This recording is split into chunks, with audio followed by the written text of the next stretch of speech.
Good afternoon. Good morning to a lot of you. What time is it now here? It's 10 past 1, which means for a lot of you, it's kind of like 8 o'clock in the morning, I guess, or even earlier. But I um, I don't think a lot of you on the West Coast will be watching at the moment. So maybe you can catch up on this a little bit later. Um, I sat here this morning thinking about what I could do as some content and hit a complete mental block. I really did. I was thinking about different rankings and maybe just going live and just doing a Q&A or something like that, but I have absolutely no idea how many people are going to jump on. Um, it is early in the afternoon because I'm going out today. I did want to do something today, but as I said, I was just having this block. I was banging my head against the wall. What can I talk about? What can I do that's a little bit different to what we've done on the Slaughtered Lamb in the past? And one of the reasons why I'm not going to be around today is because I am going to go and see the Wolfman or Wolfman, which I see has been getting kind of mixed reviews online at the moment. Some people are really digging it. Other people are saying it's kind of a bit dull and not what they were expecting. But I'm still going to go and see it anyway because, like Frank on Slaughtered Lamb Movie Podcast, we both love werewolf movies, and so we want to talk about it tomorrow on a live stream that we're going to do on TSL. But for now, I just wanted to talk about some of those movies that you kind of might want to watch to sort of warm yourself up to go and see The Wolfman. There's been a lot of werewolf movies over the years. Generally, there's only a handful that really stand out. It's unfortunate that werewolf movies don't normally get the big screen treatment. I think over the years we've had things like in the last few years we've had the Benicio del Toro Wolfman, which I think was about 10 years ago or something like that. We had the Frank Grillo thing recently, which admittedly I haven't seen. I am looking forward to seeing it. And it's only just come out in the UK as Werewolves, the Frank Grillo thing. It's just come out on streaming over here. We got it kind of a month after the US. So I haven't had a chance to watch it yet. So that's not going to be considered with these 5 movies that I'm talking about. But with the Wolfman coming out at the moment, it's kind of nice that werewolf movies are finally getting the big screen treatment again. That werewolf movies are always kind of difficult, I think, because you're always in danger of them being a bit clumsy, a little bit kind of, silly looking at times. But the ones that have been done and have been done really well really have stood the test of time.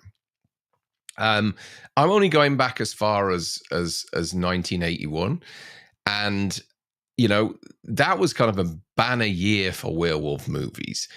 You had wolf movies, I should say, because you did have an American Wolf in London. You also had The Howling, and you also had the Albert Finney one as well, Wolfen, which was more about wolves than werewolves.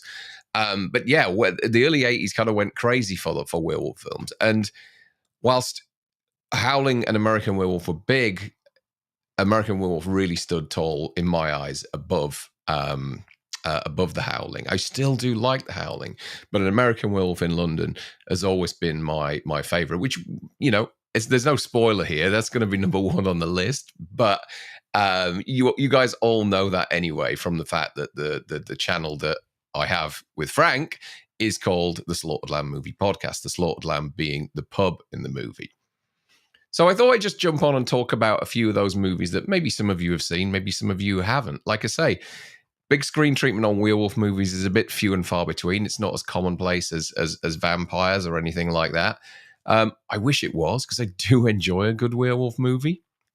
But before we start, I'll say hello to whoever's in the chat. At the moment, we've got 8 people watching, which is really great for a Saturday lunchtime for me, who's just been doing this channel for 1 week or less than a week. I think 5 days. This channel's been going. I started on Monday. I've really only launched some content that I've had previously, either on Slaughtered Lamb Movie Podcast or just had up my sleeve. So there were things like the Halloween trailers that I've cut, my top 50 horror movies of all time, my slasher ranking of the big 3, and also those kind of first-time watch videos that I did of Halloween and Halloween 2, which I'm going to do some more of those. I actually really enjoy that format. So I'm going to do those on a few other films, maybe an American Wolf in London, certainly The Fog, and maybe some non-horror stuff as well. Some milestone movies for me that maybe I went to see as a kid. So watch out for those. Who's in the chat at the moment? Hey, Gene, thank you for joining. Andrew Stevens is there as well. Says, "Wow, this really is an early premiere." Well, it's kind of early for you. I've been up like 5 hours at the moment. It's 1:15 in the UK here, and for those of you that have joined a little late, the reason I'm doing this is because I am going out for the rest of the day. I'm going to see the Wolfman. Or I keep saying the Wolfman. I think it's just Wolfman, isn't it? And then also this evening, going to the theatre to see the Rocky Horror Picture Show, which is doing its, I guess, is it 50th anniversary tour at the moment or something like that? But it will be about the 20th time, I think. I was counting it up the other day. It's probably the 20th time that I've seen the Rocky Horror Picture Show. So I'm really looking forward to it. Taking my wife as a treat for her birthday. So yeah, that should be fun later on today. Adam Allen's here as well. Hey, Adam. How you doing, buddy? Thank you for joining. Michael Mahon, is it? Says, sup, buddy. And Dave Francis is here as well. I think there's 8 of you in the chat. Again, didn't expect anyone whatsoever, because at the moment, I think I'm up to around about 244 subscribers at the moment, which are all people that have kindly kind of jumped over from the Slaughtered Lamb to Mr. Sandsman. When we started the Slaughtered Lamb podcast on YouTube, I think it took us a good month to even get to 100 subscribers. So to get to, for me to get to 244 in 5 days is really, really cool and exciting. And thank you to everybody that's come over and subscribed. It really is appreciated. I am going to start doing more and more new content, as I was saying a little bit earlier. So you will see some fresh stuff going up, as well as the stuff that you may have seen over on the Slaughtered Lamb Movie Podcast. Reese, thanks, buddy, for joining. Reese is over in Australia. Do I have the sound effect on this channel? Yeah, it still works. Thank you for joining, buddy. I know you've seen Wolfman already. I was just talking about the fact that I'm going to go see it this afternoon. I did plan on seeing it last night, but I've been away for a few days and didn't really feel like going out to the cinema last night. So I switched my tickets to this afternoon. So, yeah, I'm excited to see it because some of the people that I trust opinions on have actually liked it. And I think I will. My expectations are somewhat tempered a little bit. It has been a kind of... there was no heat on this film over the Christmas period whatsoever. And it kind of, it's only releasing sort of 2 weeks after Christmas. And so everything's just kind of come around in the last week. I do really like Lee Whannell. I do really like watching Lee Whannell being interviewed as well. I think he's really interesting to listen to. So I'm kind of optimistic about it. I like I say, my expectations are tempered, but I am looking forward to it. Okay, so let's move over to my little deck that I put together.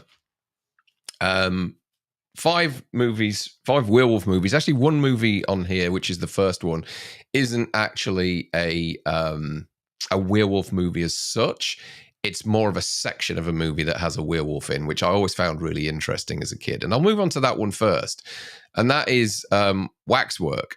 I don't know if any of you have seen this film. This was kind of like was it a 90s film or an 80s film? I think it was a late 80s film, if I remember right. I'm sure someone will correct me in the chat if I'm wrong on that. I'm pretty sure it was a late 80s film. Hey, Beach Dad. He says, hello from the Gulf Shores, Darren. You know it's 7 a.m. Maybe for you, mate. Maybe for you. But I appreciate you joining us. 12 people watching at the moment. Thank you, guys. So Waxwork is this movie about a bunch of kids that go to this wax museum, and there's kind of like a chamber of horrors section. And as they walk past one by one, they get sucked into the different scenarios, and then the scenario plays out. I think you have one. It's kind of almost like I think there's like a Frankenstein section. There's a vampire section. There's a werewolf section as well. And this particular guy gets brought into this, what is a kind of like tableau, like a still. of a scene from this section of the movie, and then that particular section plays out where he ends up going to a cabin in the woods, and there's a werewolf in there who's played by John Rhys Davis. The werewolf changes. The werewolf is a little kind of hokey in this film, but I kind of enjoyed it as a kid. This particular movie is pretty full on with the gore, which I really enjoyed. It has Zach Galligan in it, and I think is it Alex Hiscox or something that directed it. He did both Waxworks films. But we'll take a look at the werewolf. You can see that he's probably quite based on, I would say, one of the wolves in The Howling rather than an American Werewolf in London. This is a werewolf which stands on 2 feet, whereas, as you know, American werewolves kind of running around on all fours. Hey, Simon, good to see you. Thank you for joining.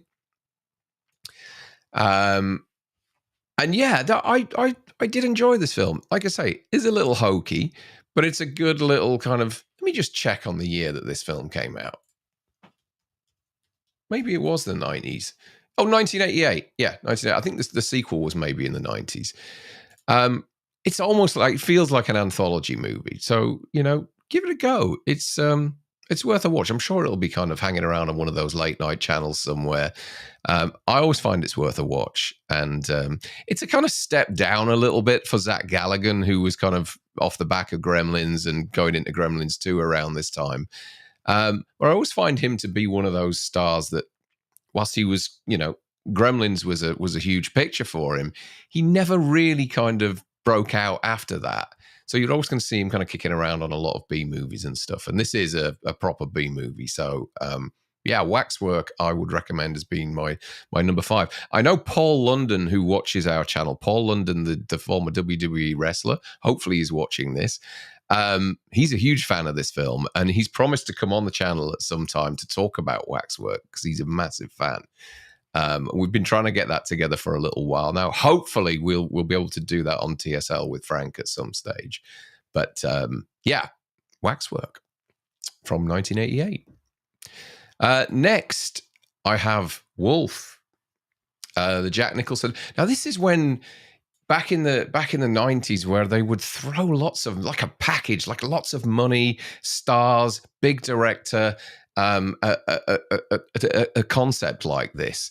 And whilst it was, I mean, it's totally bonkers, is this movie.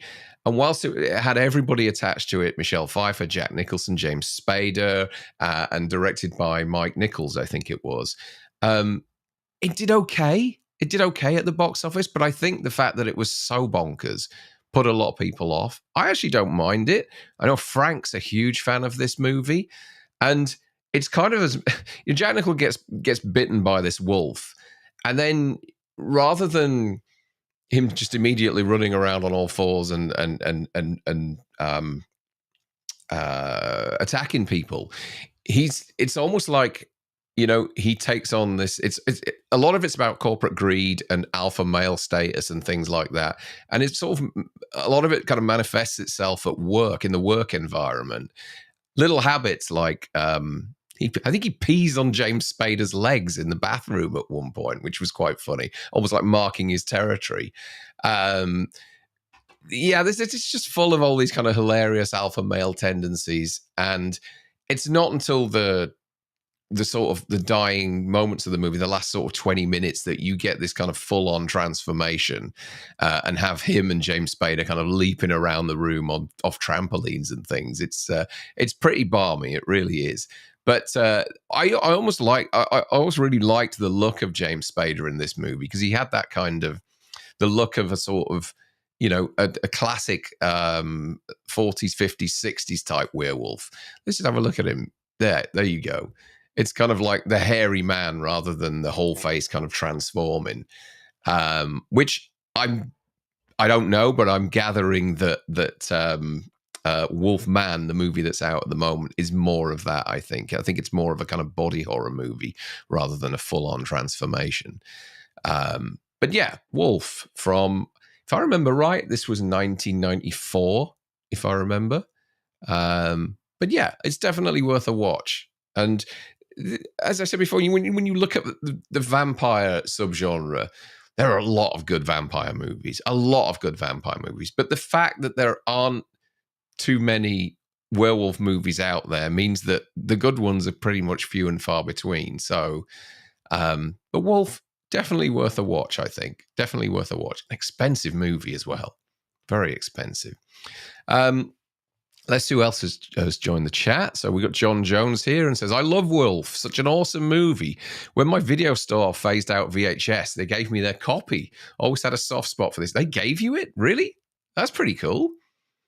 Adam Allen says, Wolf is brilliant. My mum had the VHS when I was a little guy. Yeah, I only saw it the once, actually. I saw it in the cinemas.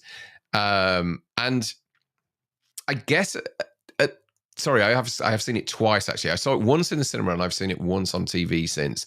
The first time in the cinema, I'll admit, I was a little disappointed because in my head, I have The Goat. I have American Werewolf in London, or even The Howling.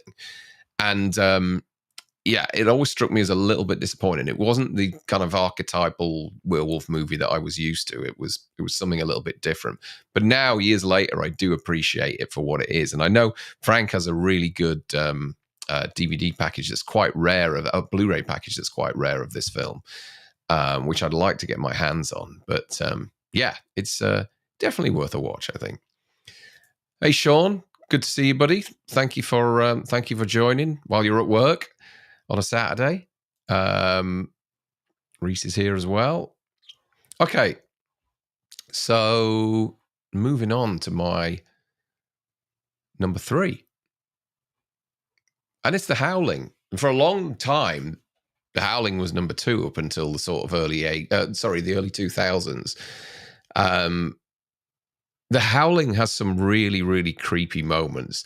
I always find The Howling, the American Werewolf in London, I think is more accessible to people. I think it's more commercial. I think it's more multiplex friendly, if that makes sense. It's a good crowd pleasing movie. The Howling's a really kind of adult werewolf movie. There are a lot of themes in there that are kind of X-rated, I guess. Some of them which don't look too good these days in terms of the way that they were played out. I'm thinking there's one scene whereas there's almost like an orgy type scene around a campfire, and it looks like they animated it in some way, like cartoon animation or something. It looks pretty terrible. But the whole, the guts of the story of this with regards to the serial killer and everything are a lot more, I feel, grown up than the kind of traditional American werewolf story. Guy gets bitten, guy goes mad, guy starts attacking the people. But The Howling has some really cool moments in there. I think historically, obviously, Rick Baker was due to do the effects on The Howling, and John Landis kind of poached him to come and do the work on American Werewolf in London. However, Rob Bottin did the effects works on The Howling, and it turned out pretty good. And I love the look of the werewolves in this film. These kind of really tall, two-legged wolves. And there's one moment in particular which creeps me out every time. And it is the moment at the filing cabinet when the girl pulls the file out of the cabinet and the wolf just kind of grabs it out of her hand and whacks her. Because there's no sign of the wolf being around at all. So it's pretty eerie watching that moment. And I love the look of the werewolves in this. The bladder bags as well in the transformation process are really cool, and you can't really fault it. It's Rob Bottin just before I think he went on to The Thing, but he'd already done Piranha at this stage for Joe Dante. So there was that, even though he was very young, there was that good working relationship there. So The Howling is up until 20 years ago, I guess, was my second favorite werewolf movie, but something else took its place over time, which we'll have a look at in a minute. Michael Mahon says, yeah, the scene when he pisses on James Spader, the bathroom scene is fantastic in that film. Dave Francis says, just watched a dodgy sequel to An American Wolf, Innocent Blood, also called French Vampire in America. Obviously no werewolves, but Landis trying to rekindle the tone of the original. Yeah, Innocent Blood's okay. Another movie I've only seen once at the cinema when it came out in the UK. Frank is a bigger fan than I am of Innocent Blood. But Yeah, it's probably Landis's last watchable movie, I guess. I think he did that. He would have done that before Beverly Hills Cop 3, which is bloody awful. But yeah, it's interesting. I don't know why Landis just doesn't direct anymore. Why he hasn't directed for so long? It's a shame. I'd love to see him do another movie. John Jones says, yeah, they gave me the VHS for Prince of Darkness, which I still have, and Rocky 5. I was such a regular and bonded with the owners so much that they gave me the tapes as a special thank you. Oh, wow, that's cool. How cool is that? Reese Wilson says, I watched Cujo the other night and forgot Dee Wallace and her since passed hubby Christopher Stone were both in that film, like they were in The Howling. Yeah, Christopher Stone, who was the kind of like a sort of poor man's Tom Atkins, wasn't he? With the kind of, if I remember, was he the blonde guy? Pretty sure he was. Yeah. Bad shit says, can't beat a good cartoon orgy. Yeah, it looks dreadful, especially on the recent Blu-ray and everything that they've done. It kind of doesn't hold up very well, does that sequence, which is a shame given that some of the earlier transformation stuff is actually really cool. You know, the bit when he's kind of sat in the I think it's in the sort of peep show at the start when you start to see things happening there. What else have we got here? Adam Allen says, I love The Howling. Amazing film. It's a shame none of the sequels are any good. Oh, the sequels are dreadful. I can watch number 2 at a push. I really can. But I think I got to 3 or 4 and then just gave up. And then we spoke about this on TSL at one time. I had no idea how many Howling films they'd done. And there's a bloody lot of them. And they're all awful, apparently. I got as far as, like, Frank has seen all of them. And I said, look, I got as far as 4, I think. Should I carry on and just check the others out? And he just went, nah, leave it at that. Who else have we got here? Oh, Michael says, I love the ending. Yeah, the ending with Dee Wallace when she changes into the werewolf on TV is a great moment. Although it kind of looks like one of Chewbacca's kids when it's fully, you know, from the Star Wars Holiday Special, when it's fully transformed. But no, it's good fun, is that moment. Brandon Lyne says, I like to get this one on VHS, first print. Yeah, was it Embassy, Avco Embassy that released this on VHS to begin with? I think it was. I'm pretty sure it was. Okay, so let me just have a look, make sure I've not missed anything here. Moving on to number 2, Dog Soldiers. For me, Dog Soldiers kind of came out of nowhere. I mean, it was a first-time director at the time, Neil Marshall. I nearly forgot his name then. Neil Marshall, who also directed The Descent and Doomsday and Centurion and Lair and all these kind of stuff. He started on a high, kind of peaked at The Descent. Doomsday was a great, homage to Escape from New York. I love the fact that he didn't kind of hide the fact that he'd ripped it off completely. He just said, this is my love letter to that film. And it is a blatant copy of it, but, it's not something he denies at all. But Dog Soldiers was his first movie. And again, I heard nothing about it until it got released and people started to talk about it. And I went to the cinema to watch it. I went in my lunchtime with a colleague in Leicester Square and absolutely adored it. The practical effects work, the atmosphere in the film, the gore, the humor. I always find that horror and comedy are a really kind of difficult combination to blend. And American Werewolf is the one that's on a plinth in terms of being able to do that.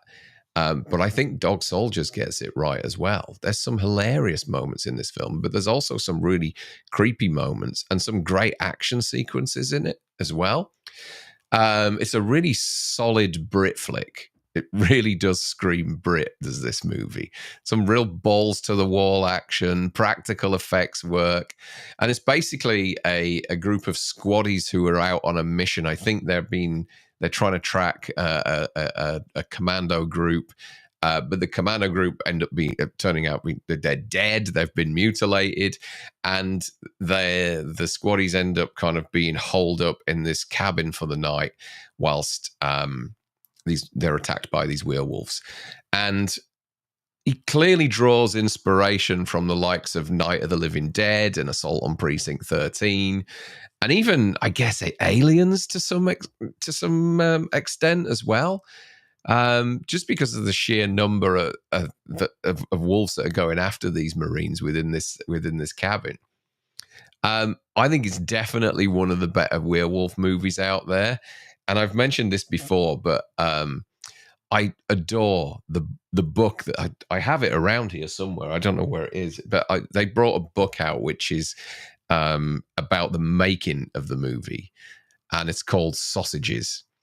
Which, if you've seen the film, you'll know exactly why it's called Sausages. But yeah, it's a great little movie if you haven't seen it. And probably, I don't know, I'm kind of like Neil Marshall's first three movies for me: Dog Soldiers, Descent, and Doomsday. I can't really decide which one I prefer more. But this is definitely in with a shot of being his best movie, and he's talked about a sequel for years. Just, doesn't seem to be getting around to it at all. But yeah, definitely worth a watch. Okay, let me just have a look at the chat. Hey, Jason, Backtrack Cinemas in here. Folks, if you haven't checked out Jason's channel, go over there. If you love 80s movies, he's just obsessed with them, and that's all he covers on that channel. And I think at the moment, he's going through like a bit of a Clint Eastwood retrospective at the moment. So yeah, check him out. Michael Mahon says Sean Pertwee is awesome in Dog Soldiers. It's so fun. He is. That's it. Then that's the link to Sausages, which you'll get if you see the movie. Adam Allen says, I've still not seen Dog Soldiers. Must give it a watch. I think you'll really enjoy it, Adam. I think you'll really enjoy it. I'll just show you the look of the werewolf in this film. They're huge. And like I say, it's all practically done. And the movie, the werewolves are shot in such a way whereas, you don't see too much detail on them because of the way it's lit and everything, and you just get really quick flashes of it. And I guess that's down to the fact that, it is practically done. It's clearly a man in a suit or a woman in a suit. But yeah, they do look great on screen. And I love this shot here of it towering above this soldier on the bed. I think that might actually be Pertwee there. I can't remember. So yeah, definitely worth a look. Reese Wilson says, so I got to add Waxwork and this one to that. Have you not seen Dog Soldiers, Reese? Oh, buddy, you're going to love it. You'll absolutely love it. Get on that. Get on it. To do with the Walls advert. Woes. Oh, I don't know what you mean with the dog and the Walls sausages. I kind of that, I guess. There's something else as well, which, yeah. Then Dave Francis says, everyone should watch Game of Werewolves 2011, a Spanish movie originally titled Lobos de Agra. I think it was the best werewolf movie in the last 20 years. Great mix of comedy and horror. I haven't heard of that. Let me just have a look at that. Game of Werewolves. Game of Werewolves.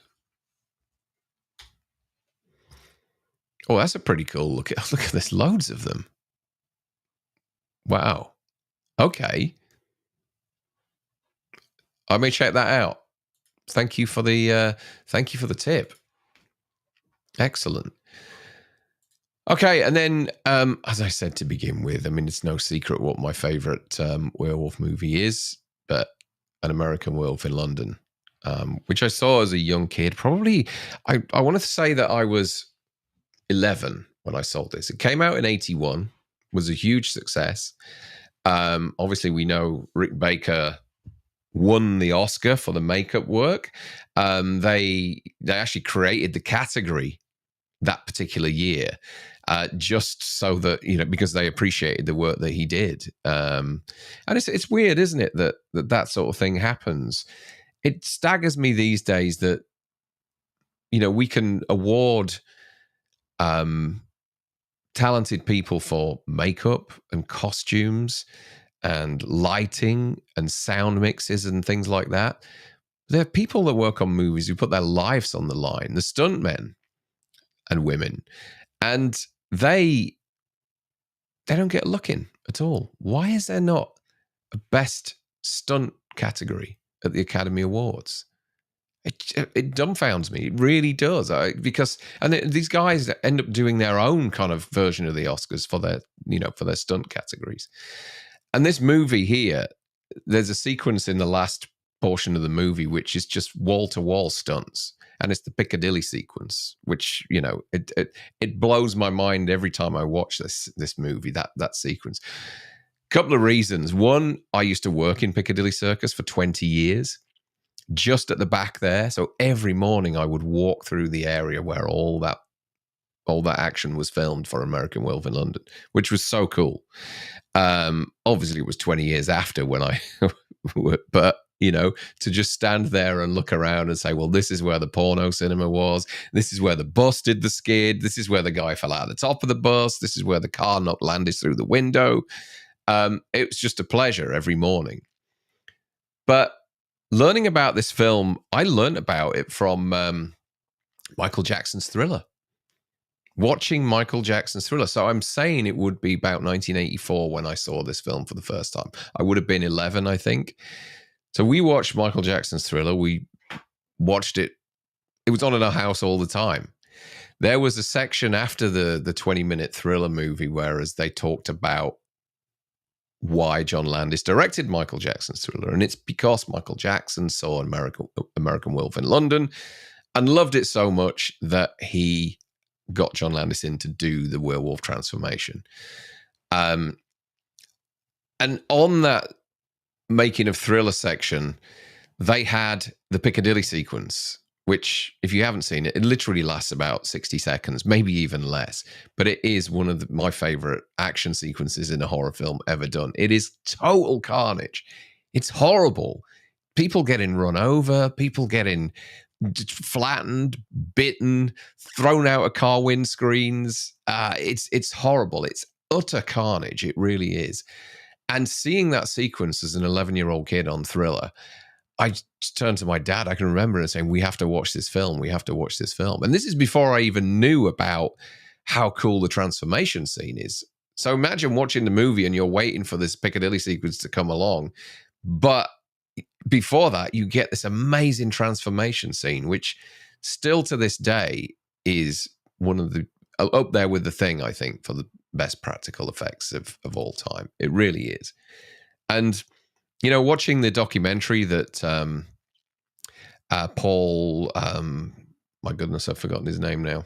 God, I know him as well. Paul did, called Beware the Moon, on the American Werewolf DVD. He did a 90-minute documentary about the making of American Werewolf in London, and also did a beautiful book as well, which I have somewhere here.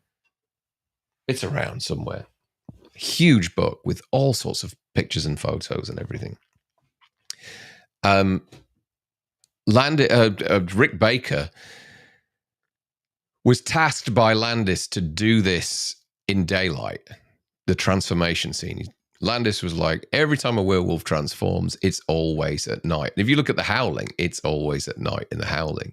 If you look at any of the old classic Universal films or the one with Oliver Reed, it's always at night are the transformations. And he said, I want to see everything, and I want to see it without cutting away, and I want to see it in broad daylight.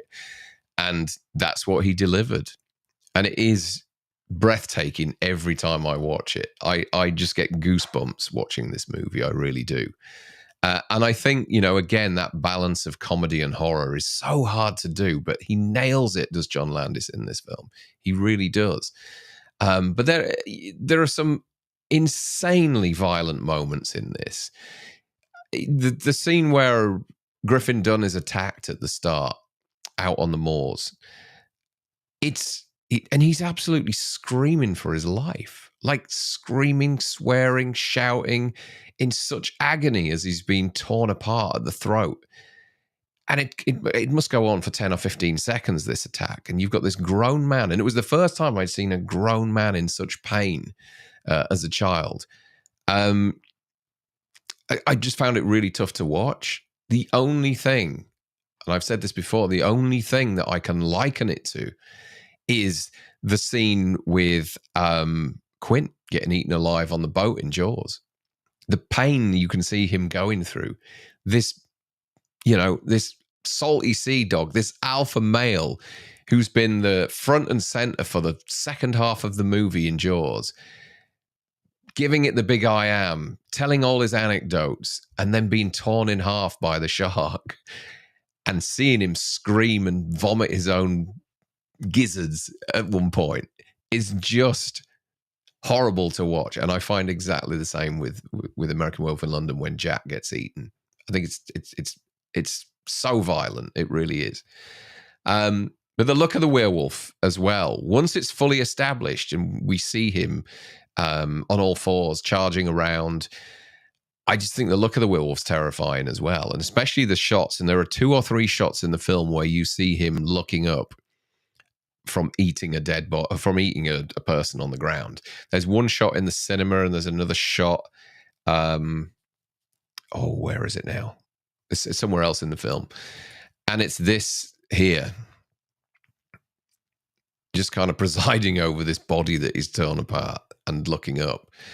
And it's the noise as well. The werewolf's howl always was it just signified, danger all the time. It's a horrible howl, a horrible shriek.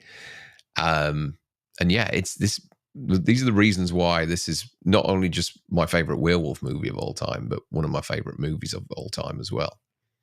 It really is. And, going to watch Wolfman today, I'm not going in there with any expectations at all, because I know that there's no way that this movie can be knocked off the plinth for me. It's going to be incredibly hard to do that. But I'm happy to give Wolfman a shot. I really am. I'm optimistic. My expectations are tempered, and I'm curious to see what he's done, because I do like Leigh Whannell. I think he's been attached to some of the most important horror films over the last 20 years. So, I'm looking forward to it. I really am. Okay, let's go back to the chat. See what we've got here. Dave Francis says, also don't bother watch the recent Werewolves with Frank Grillo and Lou Diamond Phillips. Absolutely abysmal. I am going to watch it. It has come out on streaming here in this past week. I am going to watch it, but it's only available to buy, I think, at a premium price at the moment. And if it is that bad, then I'll probably wait until the rental comes along and just watch that. Colin says, yeah, this movie blew me away when I first saw it back in around 82 on VHS. I'll never forget seeing the transformation scene for the first time. Yeah, I'd never seen anything like that before. The Howling had come close, but yeah, this took it that bit further. And Brandon Lime says that transformation still looks very painful to this day. Yeah, what I love about it as well is the fact that transformation comes out of nowhere. Remember, he's pacing up and down in his flat. He's not knowing what to do with himself, and he sits down to read a book, and he's just happily reading it, and it just hits him, Jesus Christ, and everything just goes. It's like there's no kind of like him sort of realizing something's not quite right, and maybe his fingers are twitching or something like that. It just hits him like all of a sudden, and he starts to tear his clothes off and transform. And as I said, you see it all happen in front of you. John Jones says, I would have been horrified seeing this movie as a kid, and I'm glad I saw it as a teenager. Those transformation scenes are just mind-blowing, being so far before CGI, but done so realistically. That's the thing. That's the thing about it. And I was watching the Aliens documentary that came out recently. It was a crowdfunded thing, and it was one of the, I don't know if you know Empire magazine, but a former editor of Empire magazine, a guy called Ian Nathan, he directed it, put it together, and it's a 5-hour documentary. And he's got everybody on that documentary that's still alive. Sigourney Weaver, James Cameron, Lance Henriksen, they're all on there. all the guys that worked on set. It's a warts and all thing. It really is. And one of the things that they point out is the fact that the reason why it hasn't dated, I think there's one shot in that movie that's dated, and it's kind of a back projection scene when the spaceship crashes behind them. But everything else looks amazing because it was all shot practically. You know, light reflects differently off things that are really there.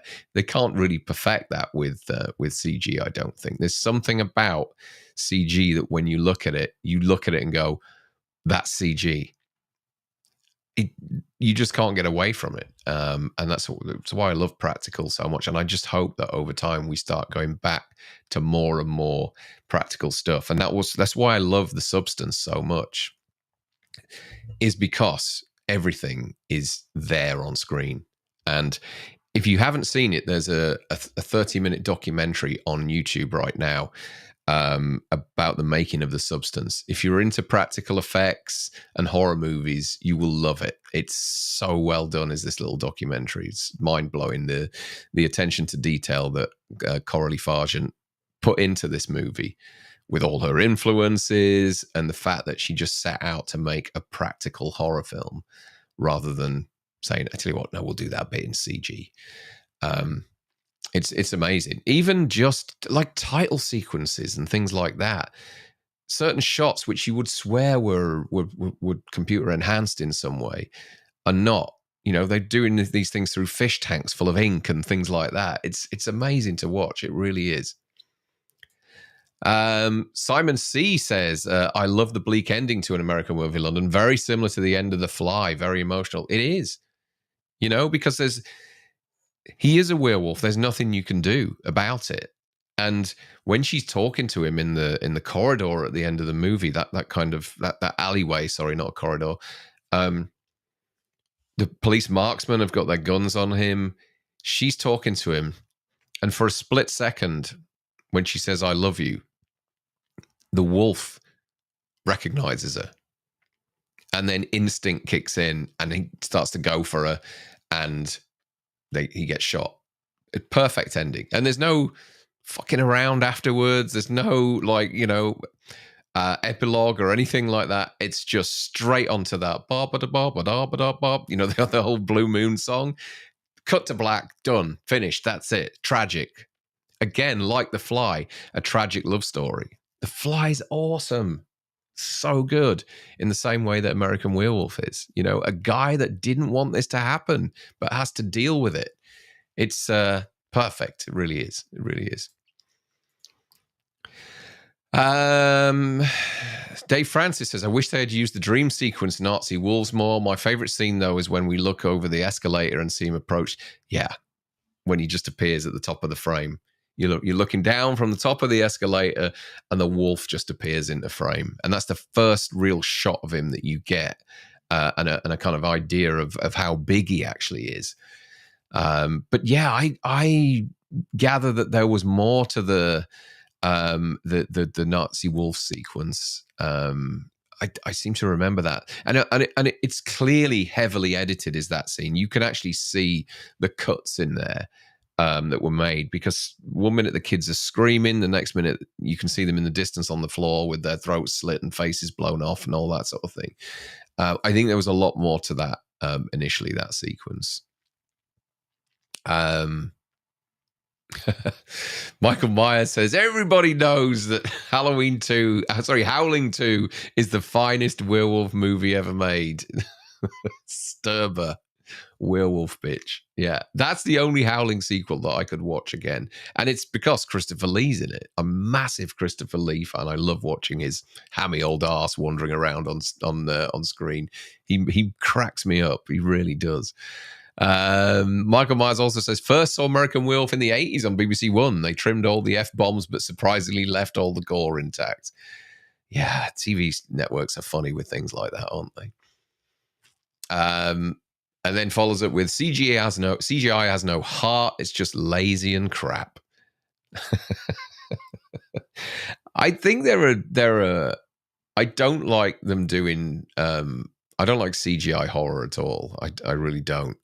I think where CGI really works is things like if it's done right, subtle things that aren't front and center. You know, maybe more trees in a establishing shot or something like that. That's where I think it's really useful. I think if you've got a main character that's CG, your brain's just telling you it's not real all the time. And that's the problem. Even when it comes down to things like, you know, Marvel villains, you know, or characters like the Red Hulk. You know, I keep seeing that in the trailer and thinking, oh God. Or Thanos or something like that. Do you know what I mean? It's just like kind of, well, it's just a big purple man. That's not real. It doesn't even look like you've attempted to make Josh Brolin into this guy. It's just CG. That's all it is. Michael Myers says, last werewolf film I enjoyed was Bad Moon, which was maybe mid-80s, mid-90s. Nothing worthwhile. Okay. I think I have seen that. I'm pretty sure I have. And Michael Myers says, I'd like movies which just end at the exact moment they need to. I agree. And, you know, I know Dave always says that, you know, he hates horror movies that end on a kind of the latest hair rock metal track or something. You know, like slashers in the 80s would end and then you'd get like a some sort of Dokken song or whoever it might be at the time. And I agree with that. I really do. But with An American Werewolf in London, every single song in this movie is a kind of like, you know, 60s, 70s classic that has some sort of reference to Moon in there. But with the tone of the movie, you know, that one minute you're kind of giggling and the next minute you're scared. I think that ending on that Blue Moon track is perfect. I think the way that works with that film, I think it's really well done. But usually straight horror movies, or even like the Freddy films and that just ended on a kind of rap song or a hair metal song or something like that, I was just taking me out of it. You really are.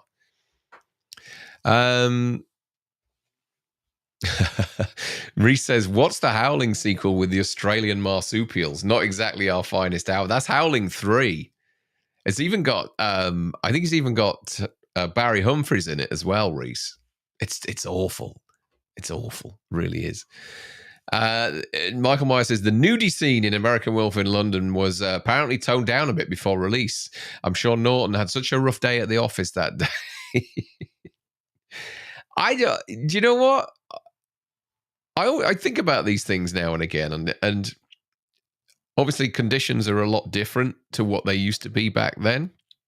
You know, we've done episodes before, and we've movies like Life Force and things like that, whereas, you know, there were barely any people on set for most days, and then the scenes where the girl's naked, she said she couldn't see the scenery there were so many people on set.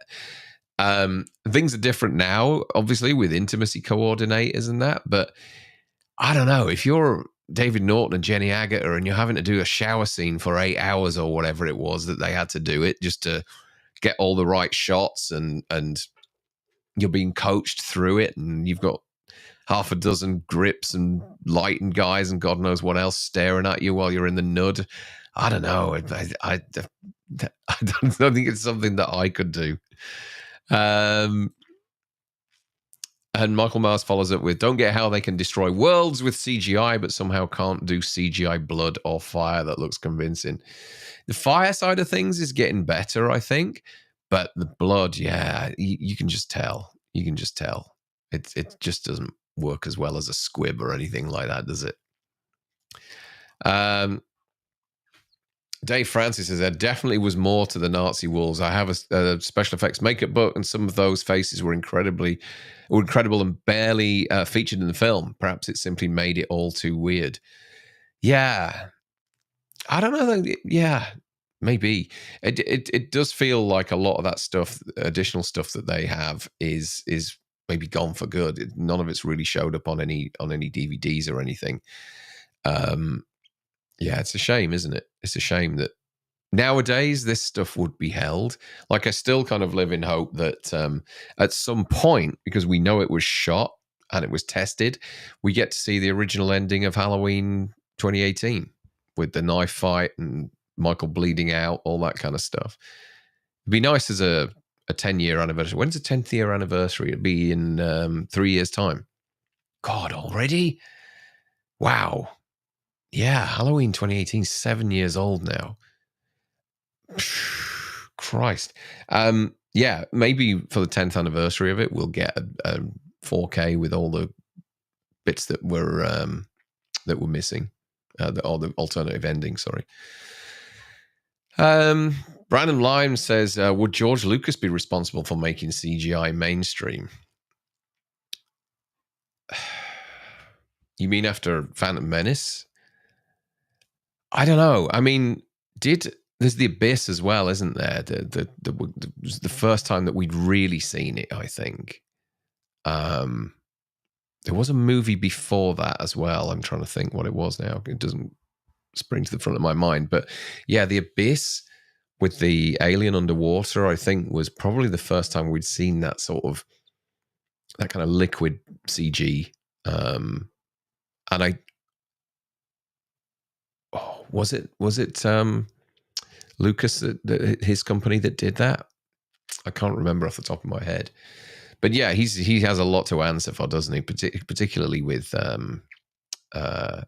his 1997 re-releases of Star Wars first, and then the subsequent Phantom Menace. Those re-releases where he buggered about with everything were such a pain in the backside. Okay, Michael Mars says, Howling 3 is absolutely abysmal. Yeah, you're right. And Reese Wilson says, feels appropriate to be walking up my driveway getting home from work and there's a full moon in the sky whilst listening to this. Is there? Fantastic. Michael Myers says, can't believe intimacy coordinator now is an actual credit. I know. Apparently they were working overtime on the new Nicole Kidman film, Baby Girl. So I keep reading about.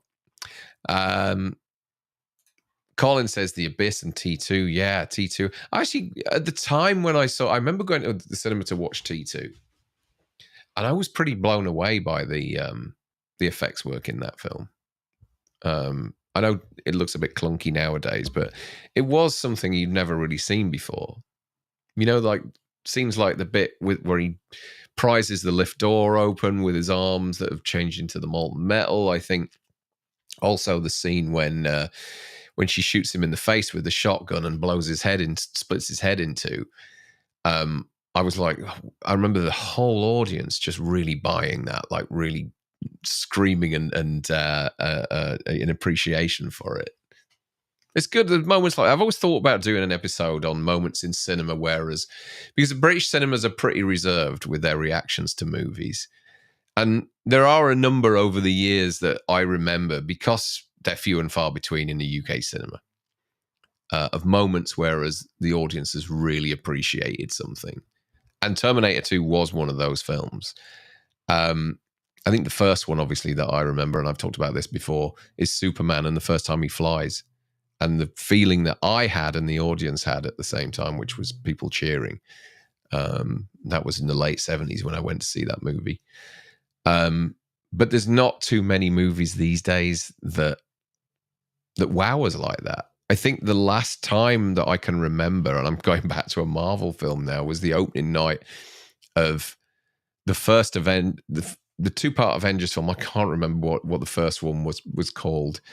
But when Spider-Man turned to dust, and the reaction of a kid sat at the side of me, it was like his whole world had caved in.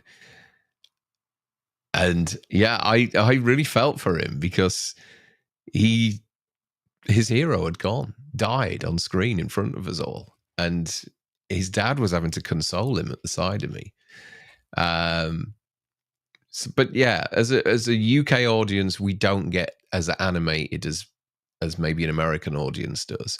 And I remember going to see, I've talked about this before as well, apologies for repeating myself, but I saw Bad Santa in Brooklyn one time, and I had to watch the film again when I came back to the UK, because the amount of cheering, whooping, hollering, people talking throughout the film, not they were talking about the film during the film and laughing and repeating jokes and things like that. And I was like, guys, let's just watch it. Let me just watch the film and then we can talk about it afterwards. It was appalling. For me, it was. But I get that audiences respond differently in different countries. But yeah, that was a really bad movie going experience, because I actually liked the film. I liked the film a lot, but it was just ruined by people over egging their emotions towards it, I guess. I think it's just Brits. We're just too stuffy, aren't we? Let's see what we have here. Sorry, guys. I'm just trying to find the... Okay. Dave Francis says, the big question, Darren, would you accept a remake if they still used practical effects?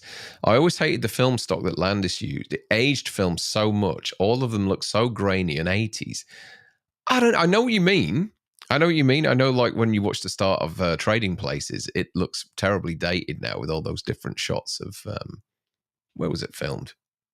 Was it Washington? Chicago, I think it was, wasn't it? Yeah. But I do know what you mean. But I kind of like that. It's my comfort zone, Whenever I'm maybe sat at home of an evening with my wife or whatever, we'll often say, let's just put an 80s film on. Just makes you feel better.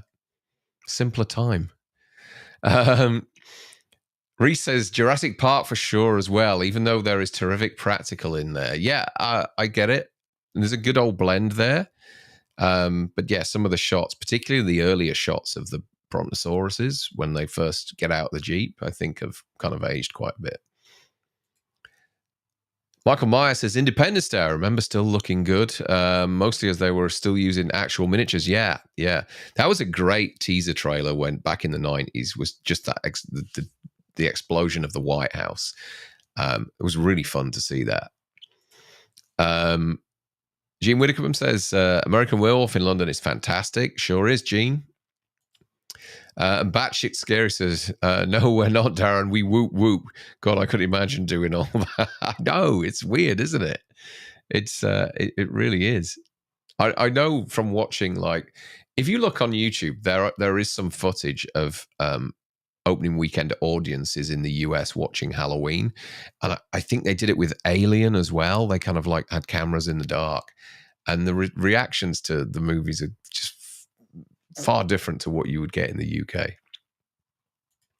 Colin says, I remember the audience's reaction to Superman. Incredible. I do. You know what? I'd give anything to go back to that time of watching that film for the first time.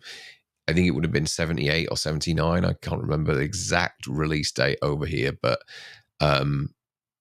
yeah, the first 3 movies I saw in the cinema were... And I can't remember the order. I think Star Wars might have been first. Then Superman. Then the reissue of Jaws. I remember my dad taking me to see. And then it got to things like Warlords of Atlantis, like Doug McClure fighting rubber monsters.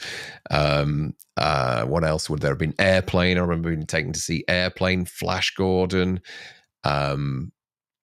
Good God, what else was there? There was a lot of really good movies that I saw when I was very young in the cinema. Michael Meyer says, The Thing 2011 summed up movies today. They actually made some awesome practical monsters, then just replaced them all with crappy CGI instead. They did. I actually don't mind that, The Thing. It's a shame that they did what they did to it. But I guess people just got nervous. The suits got nervous and ordered things to be polished up a little bit. John Jones says, I remember in The Dark Knight Rises, people gasping when Bane broke Batman's back. Yeah, that's a pretty horrible moment. A gasp's okay. Don't mind a gasp. It's all that woo, woo, woo, whatever, that kind of stuff. The people shouting at the screen. Or in fight sequence. I've been in the US when there's been a movie with fight sequences in, and you have people around me shouting, kick his ass, and all that kind of stuff. It's like, shut up. Hey guys, says Duke.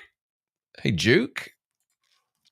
Colin Murdy says the audience reaction to Star Wars and The Empire Strikes Back was memorable. Also, back when I saw them both on double bill in 1980, I saw that double bill as well.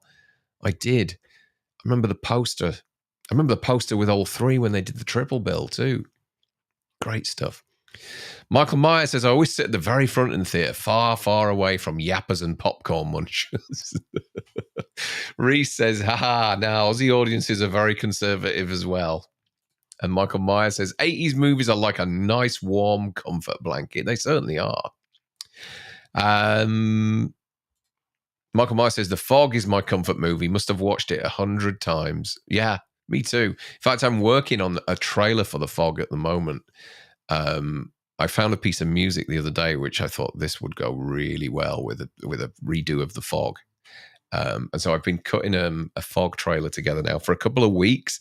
I get so far with it, and then I'm like, it's not working at this point. I need to leave it and come back to it. And I did a little bit more to it this morning. But yeah, it's coming along. It's coming along. I've got about a minute of it done so far. But as soon as it's done, I'll put it on this channel. Andrew Stevens says, the live stream making my morning drive peaceful. Morning, Andrew. Thank you for joining us. Brandon Lyne says, I love the audience's reaction to Halloween and the Empire Strikes Back reveal of Luke's father. Priceless. I haven't seen the Empire reveal. I'll have to check that one out. Why would I do that? I've just been moaning about how I hate audience reactions. No, I'll have a look at it. Michael Myers says, my first cinema movie was An American Tale. Saw it in the theater on a pier, which was falling apart. You could see the waves through the floor. Really? That just sounds like a good old British pier, does that? Colin Murdy says, the first films I saw in cinema was Pete's Dragon and Pinocchio, probably around 1978. Then Superman. Pete's Dragon. God, I think I may have seen that at the cinema as well. I remember going to see Popeye, the Robin Williams one. Dave Francis, says Starship Troopers needs some credit because it put a lot of its CGI in daylight and blended a lot of practical effects. Yes, there's a good example of where CG worked really well. Those bugs in like the arachnid ones, they look terrific. They really do look terrific in that film. And that's a movie that's coming up on its 30th anniversary as well, I would imagine. What year was... Yeah, I think it's like 28 years old. 97, Starship Troopers? Seem to remember. Yeah. Good shout. Good shout. Okay, guys. Thank you so much for joining me. I'll just go back to this. As I said, I'm going to try and get more content up there as the next few weeks go by.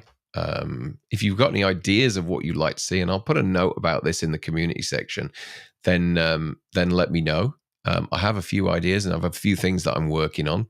I'm going to release another video today or tomorrow, which has already been on the other channel, which is just me talking about my Halloween Blu-ray collection. But yeah, I'll be back with some other stuff. Probably, I'm going to try and get at least a couple of episodes up a week. And I think Frank and I are going to go live tomorrow on TSL as well. So we'll be talking Wolfman because I think he will have seen it. And also, I think he will have a new computer by tomorrow as well. So that'll be fun as well. See how that goes. But in the meantime, thanks for joining me. Thanks for all the questions. It was great to see so many of you in here. I think we peaked around 20 people at one point, which seems low compared to TSL because, we're like 100, 120, 130 people alive with us at any time. But this channel's been going 5 days and I've only got 244 subscribers. So to see 20 people, and there's 16 in here now, join me on a Saturday lunchtime when most of the audience are probably in bed in the US on the West Coast and East Coast, is amazing. And I'm really, really pleased with that. So that's got my day off to a good start. I'm going to see Wolfman now. I've got Rocky Horror this evening, a lovely meal with my wife. And yeah, you've put me in good stead, folks. Cheers.